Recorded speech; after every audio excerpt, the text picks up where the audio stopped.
शराबबंदी लागू नहीं है कि इसका रेवेन्यू जो है जितना आता है उसको छोड़ना कोई राज्य सरकार अफोर्ड नहीं कर सकती है। इतनी बड़ी मात्रा में रेवेन्यू आता है कि स्टेट के पास अब जो है 2 ही 3 तरीके बचे हैं। एक पेट्रोलियम प्रोडक्ट्स पे जो टैक्स लगाती है, उसके अलावा आबकारी पर यानी एक्साइज टैक्स जो है जो शराब पर लगता है। तो इसलिए डीएमके को मालूम है कि ये शराबबंदी लागू करने का इकोनॉमिक इफेक्ट क्या होगा।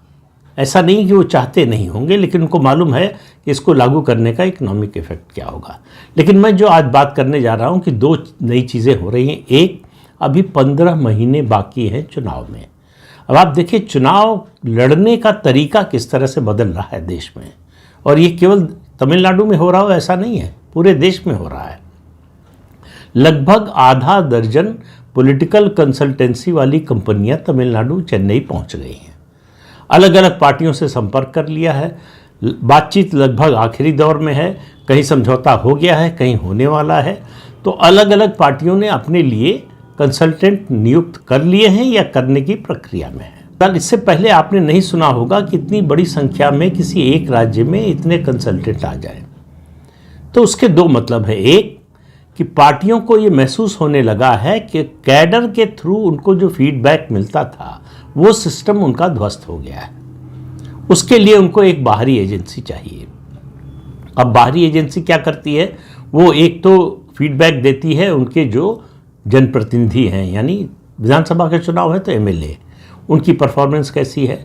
उसके अलावा कैंडिडेट सिलेक्शन में मदद करती है, किस कैंडिडेट या किस संभावित उम्मीदवार के पक्ष में कितने लोग हैं, कितनी उसकी लोकप्रियता है। पार्टियां अब टिकट इसी आधार पर बांटने लगी हैं। उनका जो ट्रेडिशनल सिस्टम था, कैडर से ज़मीनी फीडबैक लेकर और उसके बाद जो ज़मीनी नेता हैं वो जो फैसले करते थे, वो सिस्टम धीरे धीरे ख़त्म हो रहा है।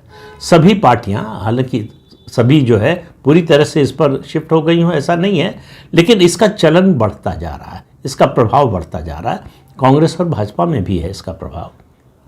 हालांकि भाजपा में कैडर बेस्ड जो इनपुट लेने का सिस्टम है वो अब भी ज़्यादा प्रभावी है इन सर्वे एजेंसियों या कहें पॉलिटिकल कंसल्टेंट्स की तुलना में। लेकिन पॉलिटिकल कंसल्टेंट्स के कहने पर भी कई बार जो है party and rank and file में और लीडरशिप में जो आपसी मतभेद होते हैं उनको सुलटाने के लिए भी इसका इस्तेमाल किया जाता है कि अपने विरोधी को निपटाने के लिए कह दिया कि भाई देखिए सर्वे एजेंसी ने आपके खिलाफ रिपोर्ट दी है,